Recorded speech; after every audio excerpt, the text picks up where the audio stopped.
Hey everybody, and welcome to the channel. So today I'd like to talk about budgeting. Budgeting is one of the easiest things that you can do when you are stuck in a financial situation and you just can't seem to figure out a way to get out of the hole. Well, budgeting is the first place to start. It's one way that in the past when I had lost a job and racked up $18,000 in credit card debt over the next few months that I wound up digging myself out. So we're going to call this budgeting for beginners. And there's four main categories of your budget. Debt, these are things that you owe that can be paid off. There are fixed expenses. These are recurring expenses that you can't necessarily live without. So they are month to month, but they can't be paid off. Savings, you want to pay yourself first. And then you don't always want to stick with austerity. You do have to have some fun. So we'll include a section for that. So with debts, I got lucky and used the GI Bill. So I didn't have any student loans on top of that $18,000 in credit card debt. But for those of you that do, definitely include those on your budget. If you have a car loan, then you want to include that. My problem, credit card is number one. I had number two, number three, number four, store cards. Now I just have two, and I pay those off every month. With fixed expenses, you've got rent or mortgage. You need a place to live, so unless you're living rent-free somewhere, you're paying something. Food, you do have to eat.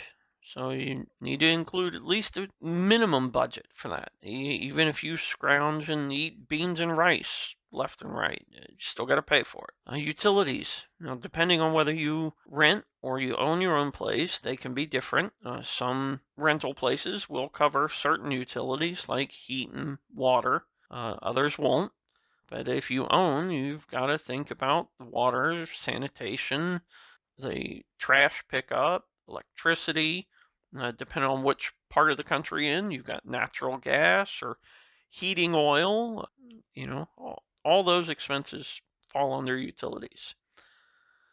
This is one, no matter where you're living, you're going to have some insurance. So if you're renting, I highly advise you to have some renter's insurance. If you own, you're going to have homeowner's insurance. If you have a car, you'll have car insurance. At a minimum, you're going to have some renter's insurance, which is fairly cheap, but will still cover you in the event of an emergency if something happens to the building or the place that you're living. Gas, if you do have that car, you got to put something in it, unless it's a electric vehicle. And then I don't necessarily include this in utilities anymore, but just about everybody's got some phone bill. Under savings, we've got our 401k or retirement. You do want to pay yourself first, whether that's in a personal retirement account like an IRA or a Roth IRA, or if you have a 401k through your employer. Don't miss out on that match. If the company matches anything, make sure that you are not leaving that money on the table and at least contribute the minimum amount to get that match.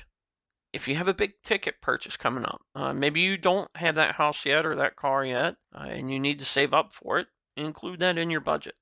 And then, maybe you save for a vacation as well. Under fun expenses or other expenses, eating out at restaurants, that is a luxury to some point. That'll be included in fun. Subscriptions, whether it's magazines or some sort of radio service like satellite radio or streaming services like Netflix and Hulu and Disney Plus, CBS, HBO, Showtime. They add up. So make sure to include them all. Clothing, depending on how destructive you are on your clothing, you do need to include something in the budget to replace damaged items or just to update. And then there's miscellaneous.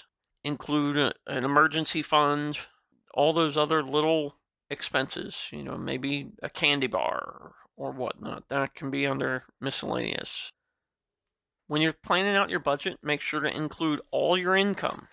If you have a job, if you have a side hustle, make sure to include them all.